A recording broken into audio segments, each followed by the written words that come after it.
Bismillahirrahmanirrahim. Assalamualaikum warahmatullahi wabarakatuh. Alhamdulillahi rabbil alamin. Wabihi nasta'inu ala umuri dunya waddin. Wa ashhadu an la ilaha illallah wahdahu la syarika lahu waliyyus salihin. Syahadatan narju bihan najata yaumaddin. Wa ashhadu anna sayyidana wa nabiyyana Muhammadan abduhu wa rasuluhul mab'utsu rahmatan lil alamin. Allahumma salli wa sallim wa barik ala sayyidina wa habibina wa syafi'ina wa maulana Muhammadin sayyidil mursalin wa imamil muttaqin wa rahmatillahi tabaraka wa ta'ala lil alamin wa ala alihi wa ashabihi ajma'in. Subhanaka la ilma lana illa ma 'allamtana innaka antal alimul hakim. Rabbi shrah li sadri wa yassir li amri wahlul 'uqdatan min lisani yafqahu qawli. Allahumma faqihna fid dini wa 'allimna at-ta'wil. Allahumma 'allimna ma yanfa'una wanfa'na bima 'allamtana wa zidna 'ilma. Allahumma inna nas'aluka 'ilman nafi'a wa qalban khashi'a wa lisanan dhakira wa 'amalan salihan mutaqabbala wa rizqan halalan tayyiban mubaraka wa shifaa'an min kulli da'. Allahumma akhrijna min dhulumatil wahmi wa akrimna binuril fahmi waftah 'alaina bima'rifatil 'ilmi wa sahhil akhlaqana bil hilmi. Allahumma ij'alna minal ladzina yastami'una al-qawla fayattabi'una ahsanah. Allahumma iftah 'alaina futuhal 'arifin wa hab lana ma wahabtahu li'ibadikas salihin. Tsumma amma ba'd. Alhamdulillah, puji syukur kehadirat Allah Subhanahu wa taala atas limpahan nikmat, atas karunia Allah, atas kebaikan-kebaikan yang Allah anugerahkan kepada kita. Dan sampai malam hari ini kita masih diberi nikmat umur oleh Allah Subhanahu wa taala dan juga masih diberi nikmat sehat wal afiat. Mudah-mudahan kita juga diberi taufik oleh Allah Subhanahu wa taala untuk memanfaatkan nikmat umur dan juga nikmat sehat dan afiat ini untuk memperbanyak ibadah kepada Allah, untuk memperbanyak amal saleh dan untuk memperbanyak kebaikan. Dan alhamdulillah malam hari ini kita diberi taufik oleh Allah Subhanahu wa taala untuk bersama-sama melangkahkan kaki menuju langgar ini guna melaksanakan sholat fardu maghrib secara berjamaah. Mudah-mudahan rangkaian ibadah sholat maghrib berjamaah yang kita laksanakan itu diterima oleh Allah Subhanahu wa taala, dilipat gandakan pahalanya oleh Allah, dijadikan pemberat timbangan kebaikan kita di sisi Allah Subhanahu wa taala. Dan juga mudah-mudahan kita selalu diberikan istiqamah oleh Allah Subhanahu wa taala untuk melakukan kebaikan dan melangkahkan kaki ke tempat-tempat yang diridai oleh Allah Subhanahu wa taala. Amin ya rabbal alamin. Salawat dan salam mudah-mudahan selalu terlimpahkan kepada baginda Nabi besar Muhammad sallallahu alaihi wasallam, juga kepada keluarga beliau, kepada para sahabat beliau, serta orang-orang yang senantiasa istiqamah untuk menjalankan serta menghidupkan sunnah-sunnah beliau sampai hari kiamah nanti. Dan kita semua dimasukkan oleh Allah Subhanahu wa taala ke dalam golongan mereka. Amin ya rabbal alamin. Jemaah salat maghrib yang mudah-mudahan dirahmati Allah Subhanahu wa taala, melanjutkan kajian kita tentang fikih di dalam mazhab al-Imam Asy-Syafi'i Allah taala. Pada kesempatan yang lalu, di pekan yang telah lalu, kita membahas tentang beberapa perbedaan antara laki-laki dan perempuan di dalam sholat. Kemarin kita sebutkan ada kurang lebih 5 perbedaan antara laki-laki dengan perempuan. Dan pada kesempatan kali ini, di malam hari ini, kita akan memasuki pembahasan berikutnya, yaitu tentang pembatal-pembatal sholat.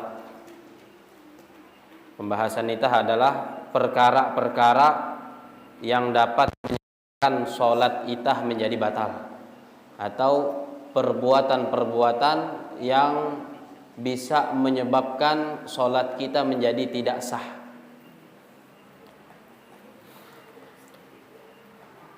Mubtilatus sholati, pembatal-pembatal sholat. Tabtulus sholatu idza talabbasal musalli biwahidin minal umurit taliyah. Sholat akan batal apabila orang yang sedang sholat itu melakukan salah satu dari perbuatan-perbuatan berikut. Jadi ada beberapa pembatal sholat yang mesti kita hindari, mulai dari takbiratul ihram sampai kita salam pertama. Kita harus menghindari pembatal-pembatal sholat ini agar sholat kita sah, agar sholat kita tidak batal. Yang pertama dari pembatal sholat adalah al-kalamul amdu, berbicara dengan sengaja, bepander ketika sembahyang dan bepandera sengaja. Itu membatalkan sholat. Apapun yang kita ucapkan di dalam sholat kita, selain bacaan Al-Quran, selain zikir dan doa, maka ucapan itu membatalkan sholat kita kalau kita lakukan secara sengaja. Jadi bepander ketika sembahyang, tahu menyebabkan sembahyang menjadi batal. Rawal Bukhari wa Muslimun an Zaid bin Arqam radhiyallahu anhu qala kunna natakallamu fi sholati yukallimu ahaduna akhahu fi hajatihi hatta nazalat hadhihi al-ayatu hafizu 'ala as-salawati was-salati al-wusta wa qumu lillahi qanitin fa umira bis-sukut. Nah, dalil bahwasanya berbicara di dalam salat itu membatalkan salat adalah hadis dari Nabi sallallahu alaihi wasallam yang diriwayatkan oleh Imam Bukhari dan Muslim dari Sayyidina Zaid bin Arqam radhiyallahu anhu. Beliau berkata, jadi Sayyidina Zaid bin Arqam itu mengisahkan tentang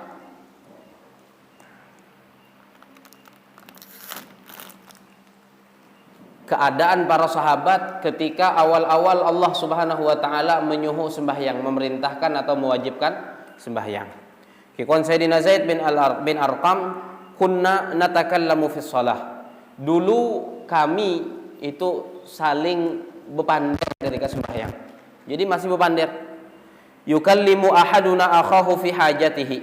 Salah seorang dari kami berbicara dengan temannya tentang keperluan sehari-hari. Jadi awal-awal ketika Allah mewajibkan sembahyang bihin ngikuan Sayyidina Zaid bin Arqam, kita masih bepander bebaris sembahyang atau masih bepander?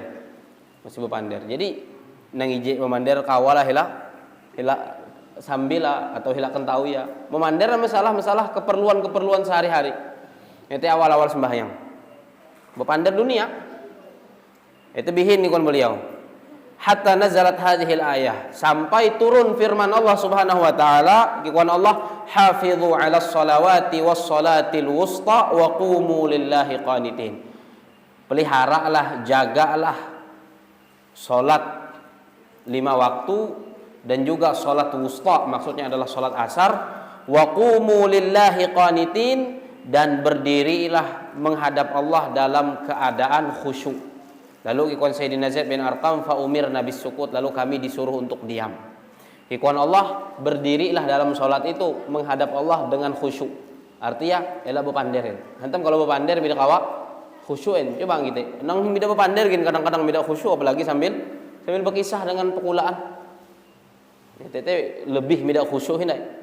Makanya ikhwan Sayyidina Zaid, setelah itu kami sudah dilarang untuk berbicara ketika sembahyang. Maka jadilah bepander tun kalau masih dilakukan oleh orang yang sedang sholat, membatalan sholat. Nah kemudian tanya bepander nang kehampian nang membatalan sholat tun. Bepander nang kehampi, apakah ada batasan? Kalau misalnya pander aja klonek, duit klonek, itu membatalan sembahyang atau humbui? Hakikon beliau wa'uddal kalamul ladzi tubtilu atau tabtulu fihi sholatu maka mu'allafan min harfaini fasa'id lam yufham minhu ma'nan aw kana yu'abbaru anhu biharfin wahidin idza kana lahu ma'nan mithlu kalimati qi amran minal wiqayah, wa'i minal wa'i, wafi minal wafa. Nah, yang dianggap membatalkan sholat itu ikhwan beliau apabila panderete terdiri dari dua huruf. Bila panderen itu pangarnya memang dua huruf atau baik. Nanti panderan itu kan harus kalimat atau ijek kata, dua kata itu hanya panderan. Cuma walaupun hindi sampai ijek katain atau hindi sampai beberapa katain, sekedar dua huruf apalagi lebih ete ikon beliau kalau dilakukan secara sengaja baik maina arti atau mida maina arti enang dua huruf tun ete membatalkan sembahyang. Ayo. Jadi sekedar bepander dua huruf, mida dua kata yang dua huruf. Dua huruf itu kan misalnya ini dua huruf. Itu area apa teh? Teluam. Ayo. Dua huruf teh misalnya mah, mim dengan ha. Mah. Mim dengan ha. Itu dua huruf. Nah itu sudah membatalkan sholat kalau dilakukan secara sengaja. Kalau dilakukan secara sengaja, baik ada arti ya nang dua huruf teh atau tidak ada arti ya batal sembahyang. Kalau inggawi ya secara sengaja. Gitu. Atau kikuan beliau satu huruf tapi memiliki arti. Tapi maina makna, maina arti itu membatalkan sembahyang. Ada contoh hasil bahasa Arab misalnya seperti kata atau seperti huruf ti, huruf qaf barisnya sependek kasroh itu ada arti ya. Ije huruf mah padahal ti artinya teh pelihara lah kalau kita menerjemah yang marah bahasa Indonesia. Ti ije huruf tun makna jagalah atau pelihara lah. Nah kalau ada ulu sembahyang kemudian ia mengucapkan kalimat ti sengaja batal sembahyang. Maka ije huruf mah, iya memang ije huruf tapi ije huruf nang itu ada maknanya. Kalau nang tidak ada maknanya na dua huruf, kalau tidak ada maknanya batal sembahyang. Tapi kalau ije huruf tidak ada maknanya, tidak batalin sembahyang. Ije huruf tidak ada maknanya. Tapi kalau ije huruf ada artinya kata teh atau huruf teh ada maknanya huruf teh maka batal sembahyang. Begitu juga wa'i kalimat atau huruf ain baris sependek aja i. Itu ada artinya soal bahasa Arab. Kalau ada ulu sembahyang kemudian gikuaya i sengaja ya mengucap macam itu batalnya sembahyang. Antam i itu ada arti, ada maknanya. I teh kalau pembahasan berbahasa itah teh fahamilah. Nah, itu kan panjang kalau terjemahan berbahasa itah teh. Memang sih bahasa Arab ije huruf mah. Tapi kalau terjemahan berbahasa itah menjadi panjang arti ya, pepander cara ya. Kemudian fi huruf fa ije huruf mah barisnya si pendek kasrah itu teh ada arti ya ada maknanya juga di dalam bahasa Arab. Fi apa artinya? Fi itu sempurnakan kalau terjemahan. Nah kalau ada uluh lagi sembahyang kemudian gikuaya dengan sengaja fi batal sembahyang. Jadi itu dianggap sudah berbicara di dalam sholat dan berbicara ketika sholat itu menyebabkan sholat menjadi batal, menyebabkan sholat seseorang menjadi batal. Jadi itu patokaya baik. Patokaya bepandera sengaja kemudian nang imandere itu dua huruf baik itu dapat dipahami artinya yang dua huruf itu ataupun tidak dapat dipahami itu membatalkan sholat. Atau orang itu berbicara dengan sengaja sampai mengeluarkan satu huruf yang memiliki arti. Nah hati-hati mikir kita ucap huruf ti nang andauna. Bujur bi seorang dulu pembuang beda pengertian artinya. Cuman sewang bahasa Arab ada arti ya batal sembahyang kita. Jadi itu patoknya. Nah itu sengaja. Nah pertanyaannya kalau bisa sengaja bang, kawal tuh nihau apa ingat ah? Perasaan lagi mendeng biasa malu pander. Mida sengajain, mida ingat lagi sembahyang. Ikhwan beliau amma in takallama nasiyan annahu fi shalah aw kana jahilan li tahrimihi li qurbi ahdihi bil Islam fayu'fa an yasiril kalam wa yazid ala sitti kalimat. Adapun jika orang yang sholat itu berbicara di dalam sholatnya karena lupa kalau dia sedang sholat, mida ingatin. Lagi sembahyang tapi mida ingat berarti dasar mida khusyuk lalu waktu. Mida ingat sembahyang yuk. Mida ingatin sembahyang. Atau kana jahilan li tahrimihi. Orang yang sholat tadi tidak mengetahui hukum bepander ketika sembahyang. Hantamein liqurbi ahdihi bil Islam. Hantam hanyar tami Islam sama saudara nitah tunakan misalnya. Dia ketawain fikih sembahyang kan hanyar bi. Lalu bepander ketika sembahyang. Bepander mida sengajain hantam mida ketawa ya. Kikuan beliau fa'an yasiril kalam. Dimaafkan kalau pandernya isut. Kalau pandernya mida areen isut mah itu mida menyebabkan sembahyang uluh nang lupa tena atau uluh nang hanyar tami Islam teh batalen. Mida menyebabkan sembahyang menjadi batalen. Kalau pandernya isut. Nah pertanyaannya isut tadi berapa kelonek? Isut tadi berapa kelonek? Di sini beliau sebutkan wahwa ma lam yazid ala sitti kalimat. Selama tidak lebih dari 6 kata. Selama tidak lebih dari 6 kata, 6 kalimat. Bukan 6 huruf, baik 6 kalimat. Arek bang, tuh lumayan bican deh. Tapi yang mau diambil sengaja tena rupa ama mida ingat aya sembahyang bepander ya.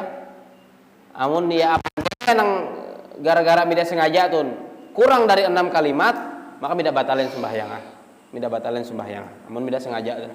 Tapi mau sengaja na dua huruf kan menyebabkan sembahyang menjadi batal. Tapi kalau labiham dari 6 kalimat 6 kata, mida ingatkah, mida ketawa batal sembahyang. Kalau labih 6 kata atau 6 kalimat. Nah itu yang pertama.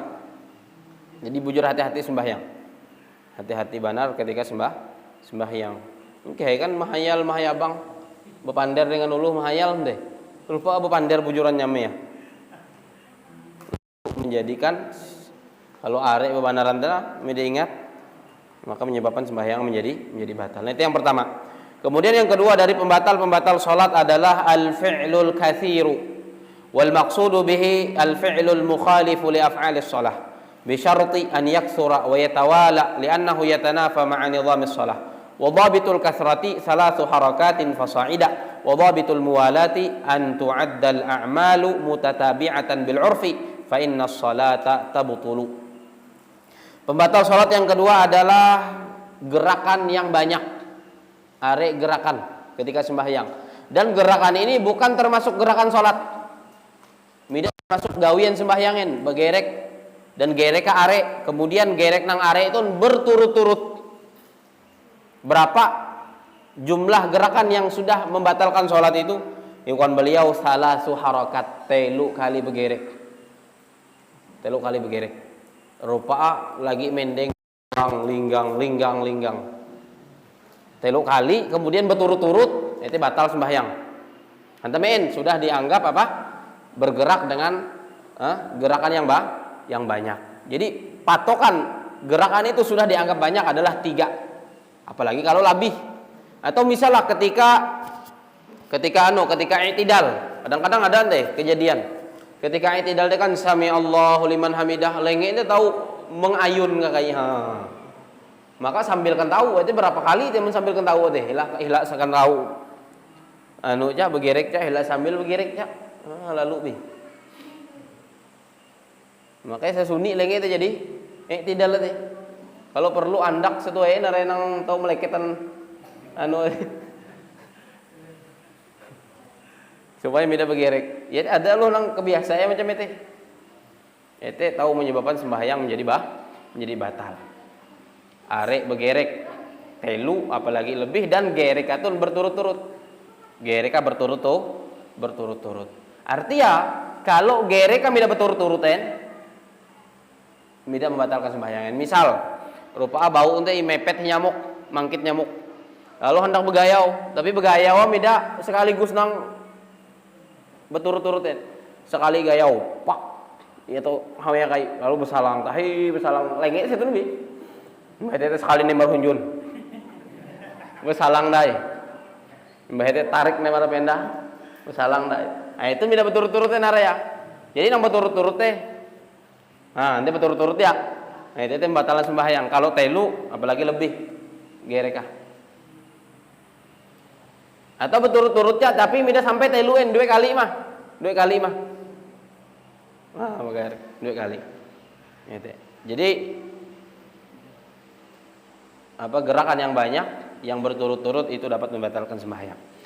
Dan juga yang membatalkan sholat itu apabila gerakaya dengan anggota badan nang datuh dan nang bebehat. Seperti lenge misalnya. Lenge itu nandora mun ieu pena baayun banar jadi lebih dari telu berturut-turut maka batal sembahyang, atau telu berturut-turut batal sembahyang. Lenge itu kan anggota badan datuh bebehat. Atau endai paya misalnya rupa sambil mendeng teh sambil mutar-mutar pai. Ete anggota badan nang bebehat. Kalau sampai telu kali berturut-turut batal sembahyang. Tapi kalau anggota nang inggerekan ketika sembahyang teh anggota nang halus nang mahian, contoh seperti tunjuk ije. Tunjuk ije. Itu teh tidak termasukkan walaupun berpuluh-puluh kali kemudian berturut-turut midana ini. Jadi cara macam teh kalau mepet nyamuk teh inggau lokasi nyamuk andak tunjuk hanyar inggayau. Itu midana ini kayak teh.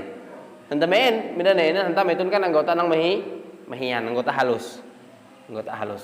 Midana ini. Atau misalnya termasuk anggota nang halusnya itu nenerin teh. Ya, pelupuk mate. Itu kan anggota badan nang halus nang mahian. Itu teh midana ini are begerek dan berturut-turut. Oh, memang begerek jam rancak kita begerek kan? Mida awaca mana hayang sampai jadi sembahyang mida begerek. Itu midana ini. Tapi maka midana ini hantam anggota badan nang halus dan mahian. Jadi midana ini. Mida menyebabkan batal ya. Atau misalnya selain tunjuk, selain itu pinding. Nah, kan ada ulun tahu menggerekkan pinding ate. Lah iya tahu menggerekkan pinding waktu sembahyang dan ini. Hantam ia termasuk anggota badan nang halus, anggota badan nang mihian. Jadi hendak inggerekan dika telu kali atau lebih berturut-turut mida dan ini. Mida menyebabkan sembahyang menjadi batalin. Menyebabkan sembahyang menjadi batalin hantam anggota tubuh nang mehian. Atau endai hidung tun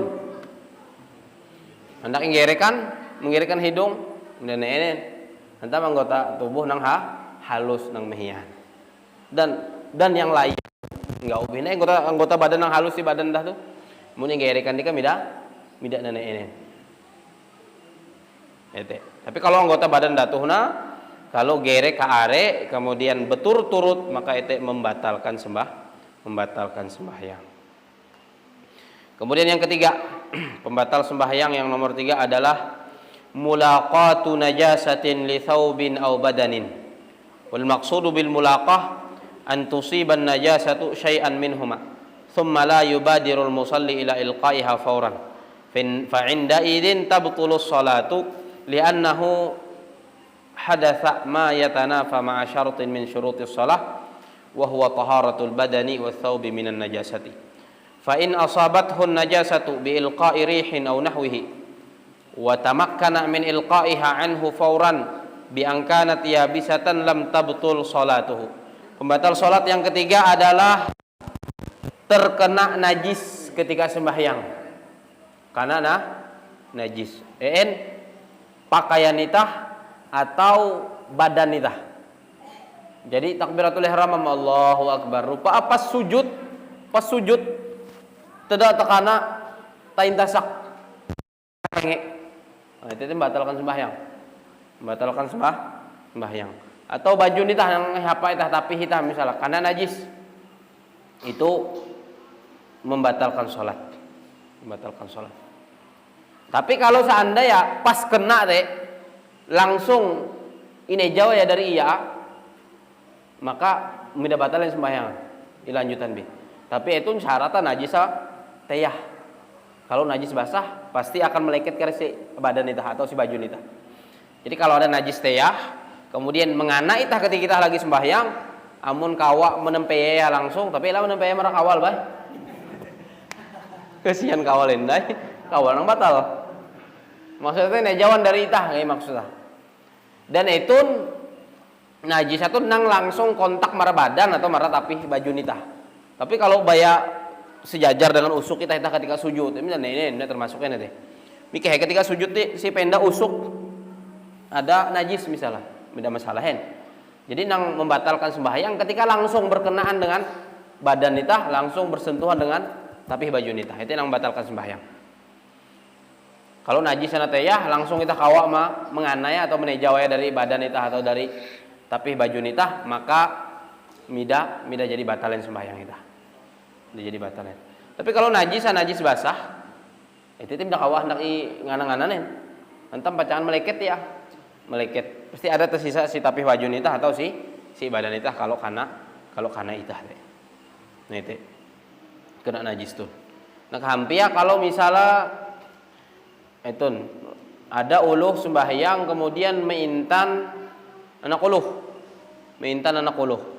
dan dia mahapain teh pampres ya iya mah pampres biasanya arek kahit teh kai atau anak uluh hatuwe nah hindai besunat teh anak uluh hatuwe nah hindai besunat itu kan ada terpilih najis kaleka kahita si ujung teh burung teh nah teh iya hampir kekuan para ulama kalau cuman sekedar tegatuk badaya kemudian langsung ini jawan itah naik jadi masalahin asal ada tegatuk najis amun ngacak di pampres teh lalu timbing kahita teh lalu jadi masalah amun tegatuk badaya kan iya teh cuman meintan najis mah mida seluruh badai najis nak uluh macam teh kalau timbing lenge ya timbing baju ya najisnya kan sihuang kan nih tidak jadi masalahin kalau sekedar timbing lalu ini jawan itah naik yang jadi masalah teh kalau itah meintan iya sembahyang nah itu jadi masalah teh hantam bahasa teh itah meintan najis kalau andau na itah menggatuk iya menggatuk najis ya menggatuk uluh nang meintan najis bahasa teh teh kurang lebih dengan itah misalnya maina itun kan nambah putih itun maina nambah putih itun itah sembahyang sehetun rupa si ujung kan ada najis kurang lebih bieu teh itah menggatuk hetun menggatuk setua nang si kaniha sama dengan tah menggatuk nak uluh teh meintan kahit si huang pampres teh inggatuk tah lenge ya atau tegatuk itah lenge ketika sembahyang diupayaan langsung ini jawan itah tuh menejau ya supaya sembahyang itah tetap sah. Tapi kalau intan ya sembahyang misalnya gendong ada macam itu teh ada lu sembahyang menggendong anak misalnya anak menangis misalnya minta hendak berpisah dari bapak minta kawa belapasnya lalu gendong itu minta najis ya tidak sahin sembahyang hantam sembahyang minta najis tidak sahin. Tapi kalau sekedar tegatuk lalu ini jawan dai tidak jadi masalah asal elah menggatuk najis langsung hanya menggatuk anak uluh teh berarti menggatuk uluh nang meintan najis. Jadi yang ketiga terkena najis di pakaian ataupun di badan itu membatalkan sholat.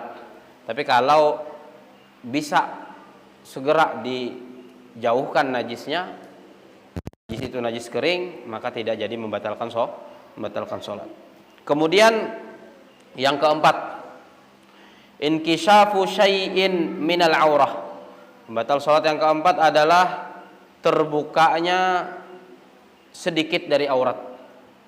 Kalau aurat uluh hatuwe mulai poser sampai tuut posera wajib nutup cak wajib inutup nete auratah. Kalau aurat uluh bawi seluruh badaya wong sembahyang kecuali bau dengan telapak lenge.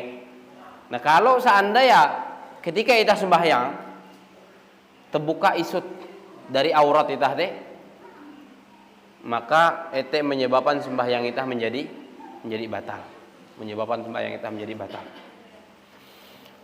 Fa in kasyafal musalli syai'an min auratihi amdan batalat salatuhu mutlaqan.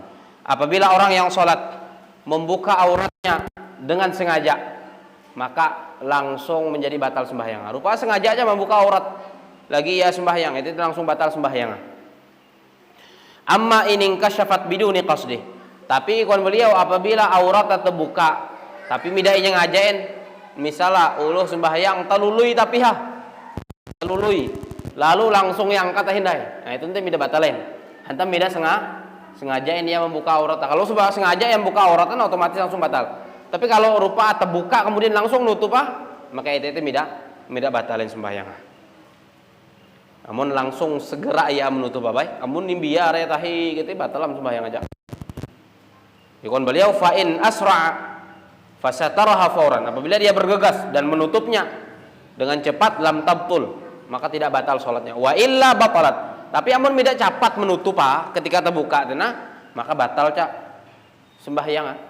Hantamein li fuqdani syartin min syurutiha fi juz'in ajzaiha. Hantam uluh nang macam itu nang terbuka aurat kehilangan salah satu syarat sah salat. Salah satu syarat sah salat kan menutup aurat. Jadi kalau terbuka batal sembahyang. Lagi kalau sengaja membuka batal sembahyang.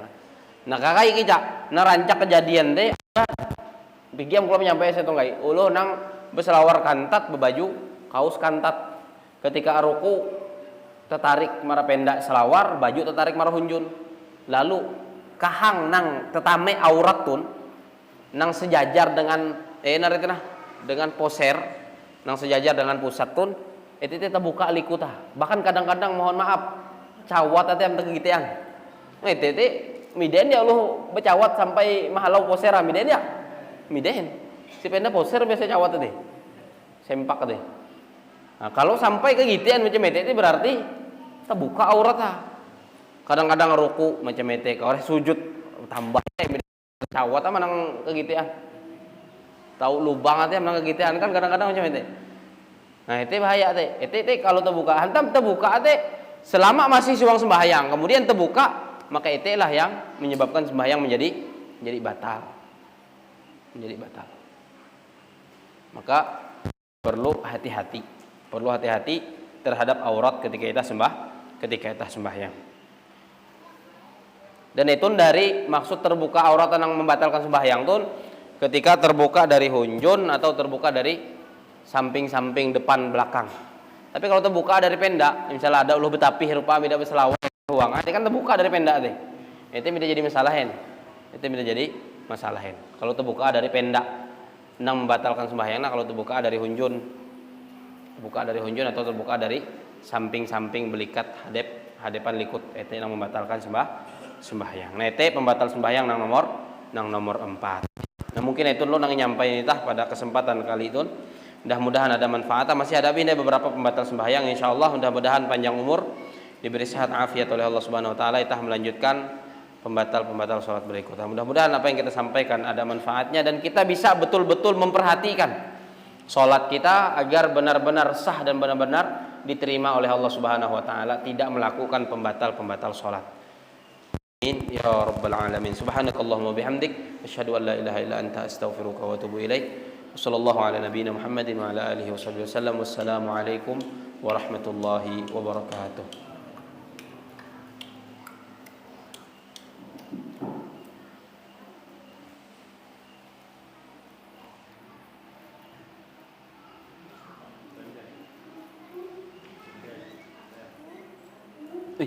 Apa ikam?